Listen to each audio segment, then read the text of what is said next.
പലതരത്തിലുള്ള അലർജി നമ്മൾ അലട്ടിക്കൊണ്ടിരിക്കുന്നുണ്ട്. അത് കുഞ്ഞു കുട്ടികൾ തൊട്ടിട്ട് ചെറുപ്രായത്തിലുള്ള, അതായത് മുതിർന്ന ആളുകൾ വരെ ഇന്നത് ബാധിച്ചുകൊണ്ടിരിക്കുന്നുണ്ട്. ഈ അലർജി എന്ന് കേൾക്കുമ്പം എല്ലാവരും ചിന്തിക്കുന്നത് ജസ്റ്റ് ഒരു സ്കിന്നിൽ മാത്രം ഉണ്ടാവുന്നതാണ്. പക്ഷേ ഓരോ ഓർഗൻസിനെയും അലർജി ബാധിക്കാം. ഇന്നത്തെ വീഡിയോയിലൂടെ നമുക്ക് അലർജി എന്തൊക്കെയാണ്, ഏതൊക്കെ ടൈപ്സ് ഉണ്ട്, അല്ലെങ്കിൽ ഏതൊക്കെ രീതിയിലാണ് സിംറ്റംസ് കാണിക്കുന്നത്, അത് നമുക്ക് എങ്ങനെ മാനേജ് ചെയ്യാമെന്ന് ഡിസ്കസ് ചെയ്യാം. ഹായ്, ഞാൻ doctor Juhi Das, Q&B health കെയറിലെ ഹോമിയോപ്പതിക് ഫിസിഷ്യനാണ്. സൂര്യന് താഴെയുള്ള എന്തിനോടും നമ്മളെ ശരീരം അലർജിക്കാവാം. ചെറിയൊരു പൂമ്പൊടിയിനോടും, ചെറിയൊരു പൊടി അല്ലെങ്കിൽ വസ്ത്രത്തിനോടും, എന്തെങ്കിലും ഒരു കെമിക്കൽസിനോടും, അങ്ങനെ ഓരോ വസ്തുക്കളോടും നമ്മുടെ ശരീരം അലർജിക്ക് ആവാനുള്ള ഒരു ചാൻസസ് ഉണ്ട്. അപ്പോൾ അതിൻ്റെ ഭാഗമായിട്ട് ശരീരത്തിൽ ഓരോ രീതിയിലുള്ള സിംറ്റംസ് കാണിക്കും. ഈ അലർജി എന്ന് പറയുമ്പം നിങ്ങൾ ആദ്യം ചിന്തിക്കേണ്ടത് IgE, അതായത് ഇമ്മ്യൂണോഗ്ലോബുലിൻ ഇ എന്ന് പറയുന്ന ആ ഒരു എലമെൻ്റാണ് നിങ്ങൾ ആദ്യം ചിന്തിക്കേണ്ടത്. IgE എന്ന് പറയുമ്പോൾ എന്താ, ശരീരത്തിൽ എന്തെങ്കിലും ഒരു അലർജൻസ് കയറുമ്പോൾ, അല്ലെങ്കിൽ എന്തെങ്കിലും ഒരു ഫോറിൻ ബോഡി, എന്തെങ്കിലും ഒരു കെമിക്കൽസോ ടോക്സിൻസോ നമ്മളെ ബോഡി എക്സ്പോസ്ഡ് ആയി കഴിഞ്ഞാൽ, അല്ലെങ്കിൽ ബോഡി അതിനോട് ചേർന്നിട്ടുണ്ടെങ്കിൽ അതിൻ്റെ ഭാഗമായിട്ട് നമ്മുടെ ശരീരം തന്നെ അതിനെതിരായിട്ട് പ്രവർത്തിക്കുന്നു. അതാണ് ഈ ഇമ്മ്യൂണോഗ്ലോബുലിൻസ് എന്ന് പറയുന്നത്. ഒത്തിരി ഇമ്മ്യൂണോഗ്ലോബുലിൻസ് നമ്മുടെ ശരീരത്തിലുണ്ട്. IgE, IgG, IgA, അങ്ങനെ പല ടൈപ്സ് ആയിട്ട് നമ്മുടെ ശരീരത്തിലെ ഒരു ഡിഫൻസ് മെക്കാനിസമായിട്ട് ഓരോ ഇമ്മ്യൂണോഗ്ലോബുലിൻസും വർക്ക് ചെയ്യുന്നു. അപ്പോൾ ഒരു ഫോറിൻ ബോഡി നമ്മുടെ ശരീരത്തിൽ കയറിക്കഴിഞ്ഞാൽ അതിനെതിരെ പ്രവർത്തിക്കുന്ന ഒന്നാണ് ഈ IgE എന്ന് പറയുന്ന ഇമ്മ്യൂണോഗ്ലോബുലിൻസ്. അപ്പോൾ ആ ഒരു ഫോറിൻ ബോഡിക്ക് എതിരായിട്ട് പ്രവർത്തിക്കുമ്പോൾ ഇത് അധികമായിട്ട് മൾട്ടിപ്ലൈ ചെയ്യാൻ തുടങ്ങും. അതായത് അതിനെ ഡിഫെൻസ് ചെയ്യാൻ വേണ്ടിയിട്ട് കൂടുതലായിട്ട് ഇത് മൾട്ടിപ്ലൈ ചെയ്യാൻ തുടങ്ങും. അങ്ങനെ ഇത് കൂടുതലായിട്ടും വിഭജിച്ച് നമ്മുടെ ശരീരത്തിലുള്ള മറ്റ് കോശങ്ങളിലൊക്കെ പോയിട്ട് ഇത് ബൈൻഡ് ചെയ്യുന്നു. അതായത് മാസ്റ്റ് സെൽസ്, ബേസോഫിൽസ്, ഇത്തരം കോശങ്ങളൊക്കെ നമ്മുടെ ശരീരത്തിലെ ഓരോ ഫങ്ഷൻസ് ചെയ്യുന്നുണ്ട്. അതായത് ഇത്തരം കോശങ്ങളായിട്ട് ഈ ഒരു IgE എന്ന് പറയുന്ന ഇമ്മ്യൂണോഗ്ലോബുലിൻസ് കൂടിച്ചേരുന്നു. ഇത് കൂടിച്ചേർന്ന് ഇങ്ങനെ ഒരു ലോക്ക് ആൻഡ് കീ മെക്കാനിസം ആവുന്നു. ഒരു പൂട്ടും താക്കോലും പോലത്തെ രീതിയിലുള്ള ഒരു ലോക്ക് ആൻഡ് കീ മെക്കാനിസം ആവുന്നു. അങ്ങനെ അതിൽ നിന്നും ഓരോ കെമിക്കൽസ് പ്രൊഡ്യൂസ് ചെയ്യുന്നു.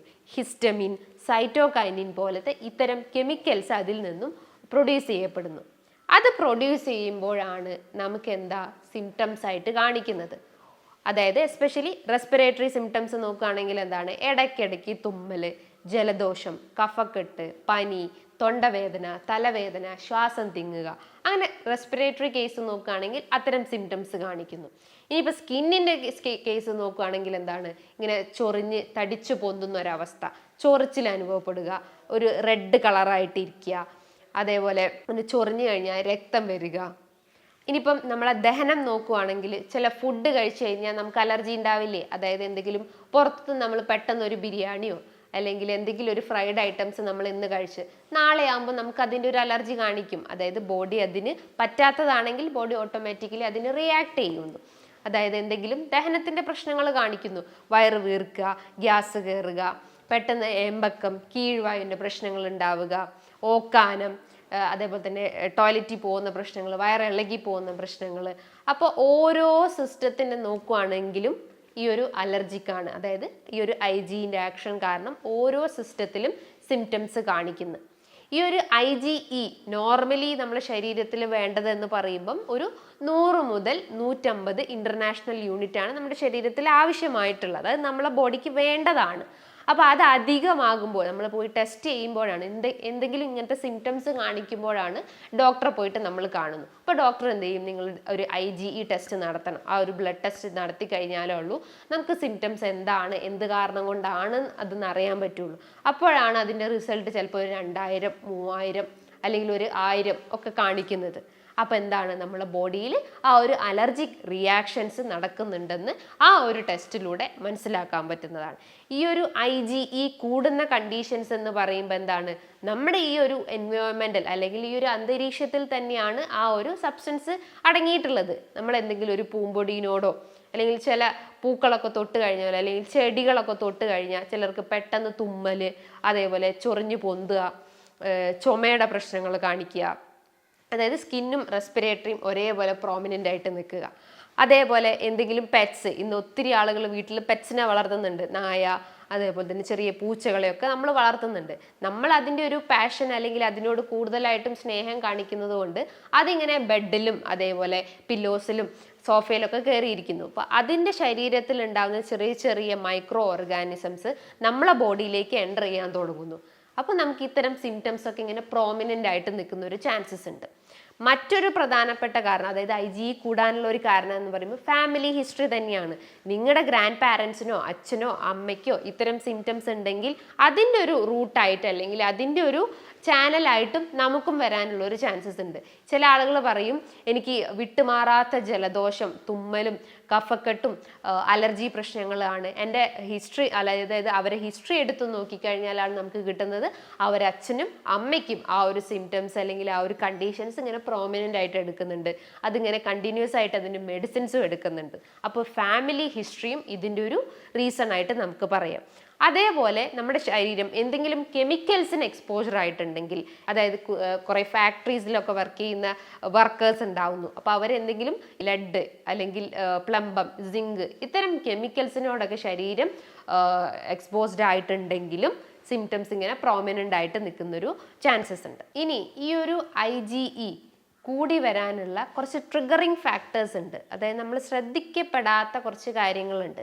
ആദ്യത്തേത് സിസേറിയൻ സെക്ഷൻ, അതായത് നമ്മളെ മോഡ് ഓഫ് ഡെലിവറി എന്ന് പറയുന്നു. 2 രീതിയിൽ ഡെലിവറീസ് ഉണ്ട്, സിസേറിയൻ സെക്ഷനും ഉണ്ട്, അതേപോലെ തന്നെ നോർമൽ ഡെലിവറീസും ഉണ്ട്. ഈ നോർമൽ ഡെലിവറീസിൻ്റെ ടൈമിലൊക്കെ നമ്മുടെ ശരീരത്തിൽ, അതായത് കുഞ്ഞിൻ്റെ ശരീരത്തിലേക്ക് നല്ല രീതിയിലുള്ള ഗുഡ് ബാക്ടീരിയാസ് ആണ് പോകുന്നത്. പക്ഷേ ഒരു സെക്ഷൻ അല്ലെങ്കിൽ സിസേറിയൻ സെക്ഷൻ്റെ സമയത്താണെങ്കിൽ ഇത്തരം ബാഡ് ബാക്ടീരിയാസ് ആണ് നമ്മുടെ ശരീരത്തിൽ എൻ്റർ ചെയ്യുന്നത്. അപ്പം അതിൻ്റെ ഒരു ഭാഗമായിട്ട് ആ കുഞ്ഞിലും അത്തരം അലർജിക് ടെൻഡൻസി വരാനുള്ളൊരു ചാൻസസും വളരെ കൂടുതലാണ്. മറ്റൊരു പ്രധാനപ്പെട്ട ഒരു കാരണം എന്ന് പറയുന്നത് ഫീഡിങ് തന്നെയാണ്. അതായത് ബ്രസ്റ്റ് ഫീഡിങ് എന്ന് പറയുമ്പം ഏറ്റവും ന്യൂട്രീഷ്യസ് ആയിട്ടുള്ള ഒരു മെത്തേഡാണ്. അതായത് കുഞ്ഞിൻ്റെ ആരോഗ്യവും അതിൻ്റെ കുഞ്ഞിൻ്റെ വളർച്ചയും എല്ലാത്തിനെയും സഹായിക്കുന്ന ഒരു മെയിൻ ഇൻഗ്രീഡിയൻ്റ് എന്ന് പറയുന്നത് ബ്രസ്റ്റ് മിൽക്ക് തന്നെയാണ്. അതായത് ഫസ്റ്റ് മിൽക്ക് എന്ന് പറയുന്നത് കൊളസ്ട്രോൾ ആണ്. അപ്പോൾ അതിൽ തന്നെ ഒത്തിരി അധികം ഇമ്മ്യൂണോഗ്ലോബുലിൻസും നല്ല രീതിയിലുള്ള ബാക്ടീരിയാസും അതേപോലെ തന്നെ ന്യൂട്രിയൻസും വിറ്റമിൻസും എല്ലാം അടങ്ങിയിട്ടുണ്ട്. അപ്പോൾ കുഞ്ഞിന് അതിൻ്റെ ഡെഫിഷ്യൻസീസ് ഉണ്ടെങ്കിൽ അല്ലെങ്കിൽ അമ്മയ്ക്ക് എന്തെങ്കിലും ബ്രസ്റ്റ് ഫീഡ് ചെയ്യാനുള്ള ഡെഫിഷ്യൻസീസ് ഉണ്ടെങ്കിലും അല്ലെങ്കിൽ കുഞ്ഞിന് ജസ്റ്റ് ഒരു ബോട്ടിൽ ഫീഡിങ് മാത്രമാണെങ്കിലും കുട്ടികൾക്ക് ഇത്തരം അലർജിക് ടെൻഡൻസി വരാനുള്ളൊരു ചാൻസസ് ഉണ്ട്. മറ്റൊരു പ്രധാനപ്പെട്ട ഒരു കാരണം എന്ന് പറയുന്നത് എന്തെങ്കിലും ആൻറ്റിബയോട്ടിക്സ് കണ്ടിന്യൂസ് ആയിട്ട് എടുക്കുന്നുണ്ടെങ്കിൽ, അല്ലെങ്കിൽ എന്തെങ്കിലും പെയിൻ കില്ലേഴ്സോ ആൻറ്റി ഇൻഫ്ലമേറ്ററി ടാബ്ലറ്റ്സ് ഒക്കെ എന്തെങ്കിലും ഇത്തരം ടാബ്ലറ്റ്സ് നമ്മൾ പ്രൊലോങ്ഡ് ആയിട്ട് ലൈഫ് ലോങ് ആയിട്ട് എടുക്കുന്നുണ്ടെങ്കിലും അതിൻ്റെ ഒരു ആഫ്റ്റർ എഫക്റ്റ് അല്ലെങ്കിൽ സൈഡ് എഫക്ട്സ് ആയിട്ടും ഇത്തരം അലർജിക് ടെൻഡൻസി ഉണ്ട്. ചില ആളുകൾ പറയും പനിക്ക് വേണ്ടിയിട്ട് നമ്മൾ ടാബ്ലറ്റ്സ് അല്ലെങ്കിൽ ഇത്തരം ഗുളികകൾ കഴിച്ചു, പക്ഷേ കുറച്ച് ദിവസം കഴിഞ്ഞപ്പോൾ ശരീരം മുഴുവൻ ചൊറിഞ്ഞു പൊന്തുന്നു, ഗ്യാസിൻ്റെ പ്രശ്നങ്ങൾ ഉണ്ടാവുന്നു. അതിൻ്റെ ഒരു റീസൺ നിങ്ങൾ ശ്രദ്ധിക്കണം. അതിൻ്റെ ഒരു ഇതെന്ന് പറയുന്നത് ആൻറ്റിബയോട്ടിക്സിൻ്റെ ഓവർ ആക്ഷൻ അല്ലെങ്കിൽ ആ ഒരു ടാബ്ലറ്റ്സിൻ്റെ ഒരു സൈഡ് എഫക്ട്സ് ആയിട്ടും നമുക്ക് പറയാം. മറ്റൊരു പ്രധാനപ്പെട്ട ഒരു കാരണം എന്ന് പറയുന്നത് പാരസൈറ്റിക് ഇൻഫെക്ഷൻസ് ആണ്. അതായത് നമ്മളെ ശരീരം എന്തെങ്കിലും ഒരു മൈക്രോ ഓർഗാനിസത്തിന് എക്സ്പോസ്ഡ് ആയിട്ടുണ്ടെങ്കിൽ ചില കുട്ടികൾക്ക് വിരശല്യയുടെ പ്രശ്നങ്ങൾ കണ്ടുവന്നിട്ടുണ്ട്. അപ്പോൾ അതിൻ്റെ ഒരു ഭാഗമായിട്ടും ഇത്തരം അലർജി പ്രശ്നങ്ങൾ പ്രോമിനൻ്റ് ആയിട്ട് നിൽക്കാനുള്ളൊരു ചാൻസസ് ഉണ്ട്. ഓൾറെഡി നമ്മളെ ബോഡി അലർജിക് ആണ് അല്ലെങ്കിൽ IgE റേസ്ഡ് ആണ്. പെട്ടെന്ന് തന്നെ നമുക്ക് എന്തെങ്കിലും ഒരു ഇൻഫെക്ഷൻസ് വരുന്നു, പനി, ജലദോഷം അല്ലെങ്കിൽ എന്തെങ്കിലും ഒരു വൈറൽ ഇൻഫെക്ഷൻസ് നമ്മൾ അറ്റാക്ക് ചെയ്യുന്നു. അപ്പോൾ ഈ ഓൾറെഡി IgE റേസ്ഡ് ആയിട്ടുള്ള ശരീരത്തിൽ ഈ ഒരു അസുഖം മാറുകയില്ല, IgE എപ്പോഴും ഹൈ ആയിട്ടിരിക്കുകയും ചെയ്യുന്നു. അപ്പോൾ ലൈഫ് ലോങ് അവർ മെഡിസിൻസ് എടുക്കേണ്ട ഒരു അവസ്ഥ വരുന്നു. അപ്പോൾ ഇങ്ങനെയൊക്കെ കാണുകയാണെങ്കിൽ നിങ്ങൾ ലൈഫ് സ്റ്റൈലിൽ തന്നെ കുറേ ചേഞ്ചസ് വരുത്തി കഴിഞ്ഞാൽ ഒത്തിരി അധികം മാറ്റങ്ങൾ നമുക്ക് വരുത്താവുന്നതാണ്. അതായത് ഭക്ഷണം തന്നെ നമ്മൾ ശ്രദ്ധിക്കേണ്ടതുണ്ട്. ഭക്ഷണങ്ങൾ എന്ന് പറയുമ്പോൾ എന്താ, ഇത്തരം പൊല്യൂട്ടഡ് ആയിട്ടുള്ളതും അല്ലെങ്കിൽ അൺഹൈജീനിക് ആയിട്ടുള്ള ഭക്ഷണങ്ങളൊക്കെ കഴിവതും ഒഴിവാക്കാൻ ശ്രമിക്കുക, അത് കഴിക്കാതിരിക്കുക. അല്ലെങ്കിൽ നല്ല രീതിയിൽ ന്യൂട്രിയൻസ് അടങ്ങിയിട്ടുള്ള ഭക്ഷണങ്ങൾ എടുക്കാൻ ശ്രമിക്കുക. Calcium, vitamin D, vitamin B12, iron ഇത്തരം ന്യൂട്രിയൻസ് അടങ്ങിയിട്ടുള്ള ഭക്ഷണങ്ങൾ ഡെയിലി എടുക്കാൻ ശ്രമിക്കുക. അതേപോലെ നല്ല രീതിയിൽ ഒരു ഉറക്കം ഏറ്റവും ഇമ്പോർട്ടൻ്റ് ആയിട്ടുള്ള ഒന്നാണ്. ഒരു 7 മണിക്കൂർ കൃത്യമായിട്ട് ഉറങ്ങാൻ ശ്രമിക്കുക. എക്സസൈസ് അതിനോടൊപ്പം തന്നെ ചെയ്യാൻ ശ്രമിക്കുക. ഡെയിലി ഒരു 15 മിനിറ്റോ അല്ലെങ്കിൽ ഒരു 30 മിനിറ്റോ ഡെയിലി വർക്കൗട്ട് ചെയ്യാൻ ശ്രമിക്കുക. ഭക്ഷണത്തിൽ നിങ്ങൾ ഒഴിവാക്കേണ്ട കാര്യങ്ങൾ എന്ന് പറയുമ്പം റെഡ് മീറ്റ് പൂർണ്ണമായിട്ടും ഒഴിവാക്കാൻ ശ്രമിക്കുക. പോർക്ക്, ബീഫ്, മട്ടൻ ഇത്തരം റെഡ് മീറ്റ്സ് ഡെയിലി കഴിക്കുന്ന ആളുകളാണെങ്കിൽ അതൊരു മന്ത്ലി ട്വൈസ് എന്ന രീതിയിലേക്ക് ആക്കി കൊണ്ടുവരാൻ ശ്രമിക്കുക. അതേപോലെ ഫെർമെൻറ്റഡ് ഫുഡ് ഐറ്റംസ് കഴിവതും അലർജിക് ഉള്ള ആളുകൾ അല്ലെങ്കിൽ IgE റേസ്ഡ് ആയിട്ടുള്ള ആളുകൾ കഴിവതും ഒഴിവാക്കാൻ ശ്രമിക്കുക. ഫെർമെൻറ്റഡ് ഫുഡ് എന്ന് പറയുമ്പോൾ എന്താ, അതിൽ ഓൾറെഡി ഒരു ബാക്ടീരിയൽ ഗ്രോത്ത് ഉണ്ടാവുന്നു അല്ലെങ്കിൽ ഒരു ഫംഗസ് ഗ്രോത്ത് നടന്നിട്ടുണ്ടാവും. അതിൻ്റെ ഭാഗമായിട്ടാണ് നമുക്ക് അതിനൊരു ഡഫി അപ്പിയറൻസും ഒരു സാൾട്ടി അല്ലെങ്കിൽ ഒരു സോർ ടേസ്റ്റ് വരുന്നത്. അതായത് ഇഡ്ഡലി, ദോശ ഇത്തരം ഫെർമെൻറ്റഡ് ഐറ്റംസിനൊക്കെ അതിൻ്റെ ഒരു ടേസ്റ്റ് കൊടുക്കുന്നത് അതിൽ പ്രൊഡ്യൂസ് ചെയ്യുന്ന ബാക്ടീരിയാസ് അല്ലെങ്കിൽ ഫംഗസ് ഐറ്റംസ് കൊണ്ട് തന്നെയാണ്. അപ്പോൾ അത് നമ്മൾ എക്സസ് ആയിട്ട് നമ്മൾ കഴിക്കുകയാണെങ്കിൽ അല്ലെങ്കിൽ ആ ഒരു ബാക്ടീരിയാസും ഫംഗസും നമ്മളെ ഗട്ടിലെത്തുവാണെങ്കിൽ ഓട്ടോമാറ്റിക്കലി നമുക്ക് ദഹന സംബന്ധമായിട്ടുള്ള ബുദ്ധിമുട്ടുകൾ ഡെവലപ്പ് ചെയ്യുന്നു. സോ ഫെർമെൻറ്റഡ് ഫുഡ് ഐറ്റംസ് കഴിവതും കട്ട് ചെയ്യാൻ ശ്രമിക്കുക. അതേപോലെ തന്നെ വിറ്റമിൻ C അടങ്ങിയിട്ടുള്ള സിട്രസ് ഫ്രൂട്ട്സ് ഐറ്റംസ് കഴിവതും കട്ട് ചെയ്യാൻ ശ്രമിക്കുക. പകരം നിങ്ങൾക്ക് വിറ്റമിൻ C ടാബ്ലറ്റ്സ് അല്ലെങ്കിൽ ആ ഒരു സപ്ലിമെന്റ്സ് നിങ്ങളെ ഭക്ഷണത്തിൽ ഉൾപ്പെടുത്താൻ ശ്രമിക്കുക. ഡെയിലി ഒരു 3 ലിറ്റർ വെള്ളം കുടിക്കാൻ ശ്രമിക്കുക. ഇങ്ങനെ കൃത്യമായിട്ട് നിങ്ങൾ ശ്രദ്ധിച്ചു കഴിഞ്ഞാൽ ഇത്തരം അലർജിക് ടെൻഡൻസീസ് നമുക്ക് കുറയ്ക്കാൻ പറ്റുന്നതാണ്. അല്ലെങ്കിൽ ഇത്തരം എക്സ്പോസ്ഡ് ആയിട്ടുള്ള കണ്ടീഷൻസ് ഉണ്ടെങ്കിൽ അത് നമുക്ക് കുറയ്ക്കാൻ പറ്റുന്നതാണ്. അല്ലെങ്കിൽ ഇപ്പം പെറ്റ്സിനെ വളർത്തുന്ന ആളുകളാണെങ്കിൽ അതിനായിട്ടുള്ള ആ ഒരു കോണ്ടാക്റ്റ് കഴിവതും കുറയ്ക്കുക. അല്ലെങ്കിൽ പൊടി പ്രശ്നങ്ങളുള്ള ആളുകളാണെങ്കിൽ കഴിവതും എന്തെങ്കിലും കോണ്ടാക്ട്സ് ഉണ്ടെങ്കിൽ അത് കഴിവതും കുറയ്ക്കാൻ ശ്രമിക്കുക. അങ്ങനെ ആ ഒരു എക്സ്പോസ് ചെയ്യുന്ന ടെൻഡൻസീസ് ഉണ്ടെങ്കിൽ അത് കുറച്ച് കൊണ്ടുവരാൻ ശ്രമിക്കുക. പ്ലസ് നിങ്ങൾ ഈ ഒരു ഡയറ്റും അതേപോലെ തന്നെ ഈ ഒരു എക്സസൈസും സ്ലീപ്പും കൃത്യമായിട്ട് മെയിൻറ്റെയിൻ ചെയ്ത് കഴിഞ്ഞാൽ ഇത്തരം അലർജി പ്രശ്നങ്ങൾ നമുക്ക് കുഞ്ഞു തൊട്ടേ ഉള്ള പ്രശ്നങ്ങളാണെങ്കിൽ കൺട്രോൾ ചെയ്യാൻ പറ്റുന്നതാണ്. ഹോമിയോപ്പതി നോക്കുവാണെങ്കിൽ നല്ല രീതിയിലുള്ള റിസൾട്ട്സ് ഇത്തരം അലർജി കേസസിന് ഉണ്ടായിട്ടുണ്ട്. ഇനി ഇതുമായി ബന്ധപ്പെട്ട എന്തെങ്കിലും സംശയങ്ങൾ ഉണ്ടെങ്കിൽ താഴെ കാണുന്ന നമ്പറിൽ കോൺടാക്റ്റ് ചെയ്യാവുന്നതാണ്. ഇനിയും നല്ലൊരു ഹെൽത്ത് ടോപ്പിക്കുമായി വീണ്ടും കാണാം. Thank you.